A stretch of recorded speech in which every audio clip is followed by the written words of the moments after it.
आज का टॉपिक है बलाघूर्ण तथा जड़त्वाघूर्ण में संबंध अर्थात relation between torque end moment of inertia. इससे पहले हम बलाघूर्ण तथा जड़त्वाघूर्ण के बारे में पढ़ चुके हैं। बलाघूर्ण अर्थात torque, torque is equal to होता है बल गुणा गया बल की क्रिया रेखा की घूर्णन अक्ष से लंबवत दूरी की गुणनफल को टॉर्क कहते हैं, जबकि जड़त्वाघूर्ण का नोटेशन है I is equal to sigma M R square, या इसको हम लिख सकते हैं एम इंटू के का स्क्वायर। अब यहां पर माना यह कोई एक पिंड है जो कि घूर्णन अक्ष के परितः, किसी अक्ष के परितः घूर्णन गति कर रहा है और पिंड का कोणीय त्वरण एल्फा है। देखिए इस पाठ में आप देख रहे होंगे कि हम अक्सर या तो कोणीय वेग ले रहे हैं या कोणीय त्वरण ले रहे हैं। तो यहां पर हमने क्या ले रखा है, कोणीय त्वरण ले रखा है। कोणीय त्वरण कितना है, इसका एल्फा है। और कोणीय त्वरण प्रत्येक कण का, इस पिंड को बनाने वाले जितने भी कण होंगे उन सभी कणों का कोणीय त्वरण समान होगा, अर्थात सभी का कोणीय त्वरण एल्फा होगा। लेकिन सभी कणों का, जितने भी कण इसमें हैं, सभी कणों का रेखीय त्वरण अलग अलग होगा। एक्सेलरेशन, लिनियर एक्सेलरेशन हमेशा अलग अलग होगा। इसके लिए सूत्र क्या है, A is equal to R alpha.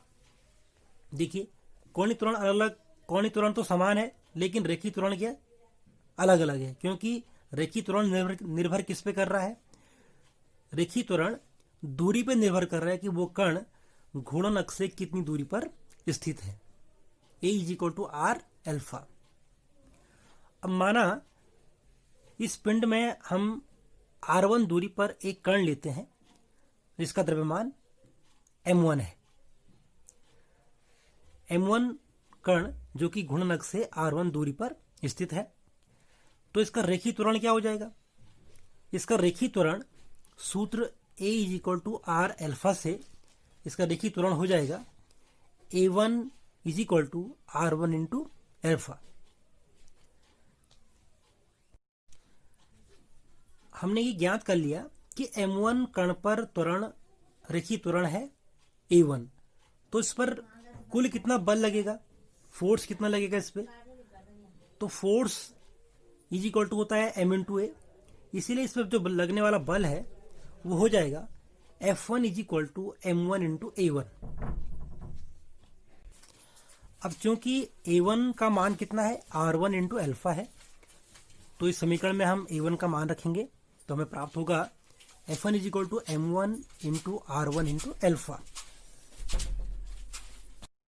अब हम बल F1 का घूर्णन अक्ष के परितः आघूर्ण ज्ञात करेंगे, यानी कि जो बल हमें प्राप्त हुआ उस बल का एफर्ट कितना है, कितना प्रयास है इस कण को घूर्णन गति कराने में। ठीक है, तो हम जानते हैं कि जो बलाघूर्ण होता है वो उसका न्यूमेरिकल मान बल गुणा गया दूरी होता है, क्योंकि लंबवत ये हमको दिख रहा है यहाँ पे कि यहाँ पर ये R1 जो है ये लंबवत दूरी के बराबर है। इसमें हमको इसकी क्रियात्मक रेखा को आगे बढ़ाने की आवश्यकता नहीं है, तो हम कह सकते हैं कि जो कण M1 पर बल F1 उत्पन्न हुआ उसका बलाघूर्ण कितना हो जाएगा, F1 इंटू R1। और यहां पर हम इससे पहले F1 का मान निकाल चुके हैं, तो हम कह सकते हैं कि M1 R1 into alpha into R1, और यहां से हमें प्राप्त हुआ M1 R1 square into alpha. इस प्रकार से बल F1 का बलाघूर्ण कितना हुआ, M1 R1 square into alpha. तो इस प्रकार अब तक जो भी हमने गतिविधि इसमें की है, सबसे पहले हमने कण लिया, M1 कण लिया, फिर हमने इस पर रेखीय त्वरण ज्ञात किया A1, और A1 इज इक्वल टू था R1 इंटू एल्फा। फिर हमने उस त्वरण के कारण जो बल उत्पन्न हुआ वो ज्ञात किया, यानी कि force is equal to mass into acceleration m1 into a1, और फिर a1 का मान यहां से रख लिया, तो ये हो गया m1 into r1 into alpha. ठीक है, फिर हमने इस बल का आघूर्ण उत्पन्न प्राप्त किया।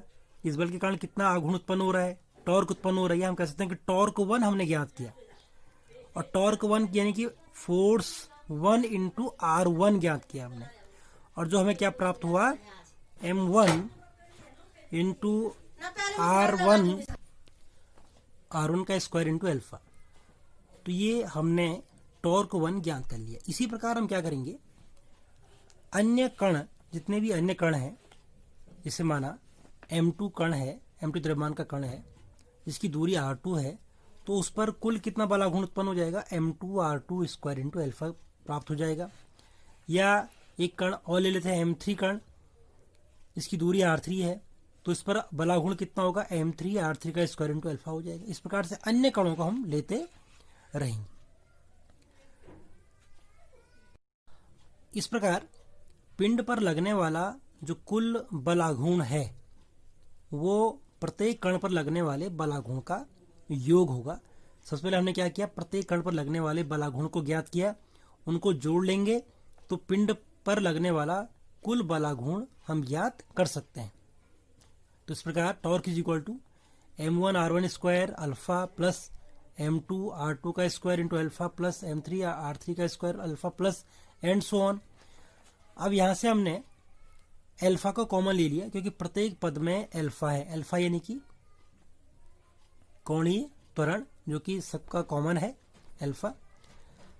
तो यहां से क्या मिला हमको, m1 r1 square plus m2 r2 square plus m3 r3 square and so on, और कॉमन क्या आ गया, अल्फा।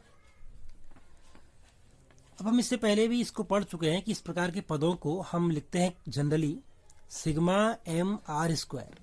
ये एक जनरल फॉर्म है इसका, कि सभी इन पदों को, इस प्रकार के सभी पदों का योग sigma M R square into alpha. और सिग्मा एम आर स्क्वायर क्या होता है, सिग्मा एम आर स्क्वायर होता है पूरे पिंड का जड़त्व आघूर्ण।